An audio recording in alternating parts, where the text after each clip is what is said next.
Welcome back to Six Things We've Learned. Robbie Morris is back to have a chat about things that he's learnt during the week. Congratulations, firstly, on being the New South Wales representative at the Young Drivers' Championships coming up in New Zealand later in the year. Yeah, it's always a good thrill to sort of get a run one of them things, so it's really looking forward to it. We won't dwell on that too much. We're going to have a chat about 4-year-olds this week, and a lot to talk about because we spoke about 3-year-olds last time, and of course the Victoria Derby heats and New South Wales Derby heats are all coming up very, very soon. Well, let's have a chat about these 4-year-olds, Robbie. And the Chariots of Fire, of course, is the main race. And when we think about it, there's a standout in Bling It On. He's been a dominant 2, 3 and early season 4-year-old, and probably Sky Major from New Zealand. But I'm just wondering what sort of depth we're going to have this year when the Chariots comes around. Yeah, it looks like it's going to be a tricky sort of situation because the New Zealand horses have got a lot of New Zealand races. Like they got the Jewels and that to look forward to, so a lot of them concentrate on that. So you might say a few of them might not come. You'd think a few from the West might come. But yeah, at the moment, you're sort of far and few between them. So it's going to be shaping up to be an interesting sort of couple of months. Well, the first thing we've learned is that there are a number of qualifying races for the Chariots of Fire this time around. The Golden Nugget. Now, Liberty Bell Midfrew won that for Mike Reid. Now, spoke with Mike. She's not even in work. She returns to work next week.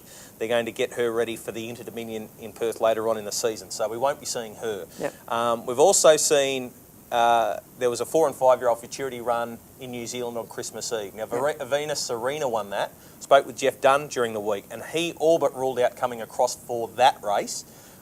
He said, look, it's not 100%. I haven't totally confirmed it, but it's highly unlikely we won't be racing the Chariot. So there's another invitee who's not coming. The Pelorus last weekend, Isaiah won that. And reading what's been written in the papers, Purden and Rasmussen will be here with Isaiah. So we've got Isaiah through, and we'll get the winner of the 4-year-old Bonanza through in Melbourne next week. So that's 2 spots. So that will mean the remainder of the field therefore comes out of the Paleface and the Hondo Grattan. So all of a sudden, the New South Wales horses, the trainers will be licking their lips saying we might be able to get into a Chariots of Fire now.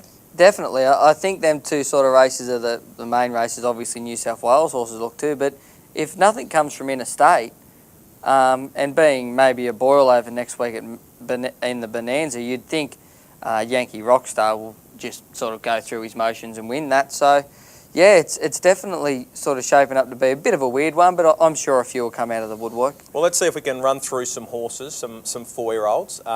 You've mentioned Yankee Rockstar. I know Shane Tritton was talking about taking Yaya's Hotspot down to try and have a crack at Yankee Rockstar on the Melton track.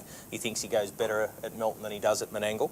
But let's have a look at some of the other 4-year-olds that come to mind. Saloon Passage is a horse that Breeders' Crown time last year, I would have nearly penciled him in to the Chariots this year, but he just, I don't know whether Nathan Hurst has been able to get him back. He's been backed a couple of times. I know he raced 5th. He's obviously racing better horses. He's a thrill last time out at Bathurst, but he doesn't seem to be going as well. And if Nathan finds the key to him, he's a horse that could get himself into the Chariots. Definitely. His runs last year, I think before the Breeders' Crown, he came in a 3-year-old over 2,300 and just like ran the distance.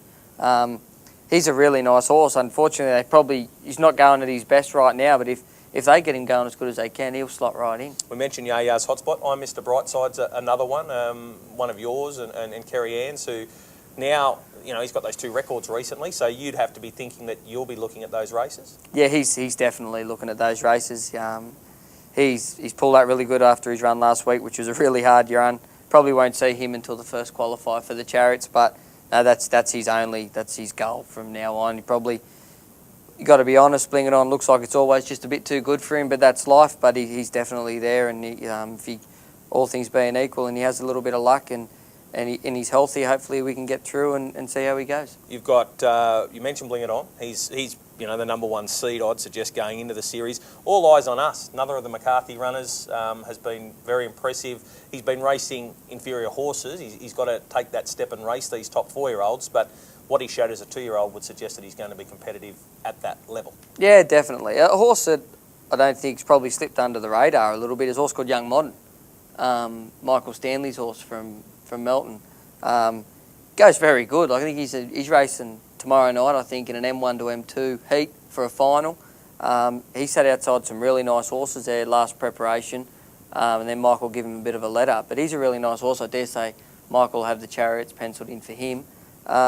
Major Secret, And the horse that won the New South Wales Derby. So he's had a couple of runs back.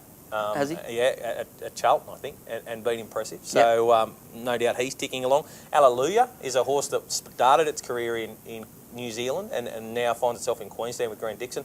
He's a nice really nice 4-year-old. horse. I think he's up to a C4 or C5 now. And then you look at the Kiwis. Sky Major had a run last week in New Zealand, driven very quietly, but hit the line full of running.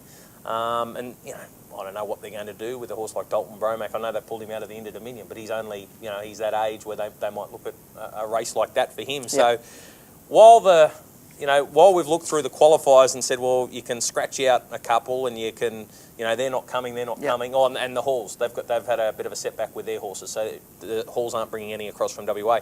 It still looks as though there's going to be enough horses to make this Chariots quite a strong race. Oh, it's going to be a very interesting race. Like when you talk to the likes of Bling It On and Yankee Rockstar, all eyes on us, Mr. Brightside, Yaya's Hotspot. There's plenty of horses there that can turn the race upside down in a stride. So it's going to be a really good race, whether they get any new ones come in or whether it just sticks to them sort of 10 or 12. 6 things we've learned about the 4-year-olds with the Chariots of Fire coming up during the Inter-Dominion Series.